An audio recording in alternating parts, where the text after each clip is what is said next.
Isinagawa ngayong araw ang malawakang transport strike na nakaapekto sa ilang bahagi ng Metro Manila. Dahil dito agad na naglatag ng seguridad at aksyon ang National Capital Region Police Office o NCRPO upang matiyak ang kaligtasan at kaayusan ng mga residente at rallyista.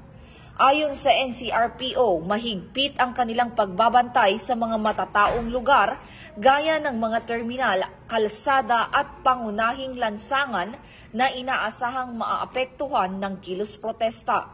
Nagtalaga rin ng mga tauhan at sasakyan ang pulisya upang magsilbing libreng sakay para sa mga commuters na naipit sa tigil pasada. Dagdag pa rito, nakipag-ugnayan ang NCRPO sa mga lokal na pamahalaan at iba pang ahensya ng gobyerno upang masiguro ang mabilis na pagtugon sa mga pangangailangan ng publiko. Nananawagan naman ang pamunuan ng NCRPO sa mga nagproprotesta na panatilihin ang mapayapang pamamaraan ng kanilang pagkilos at irespeto ang karapatan ng mga mamamayang nais makarating sa kanilang destinasyon.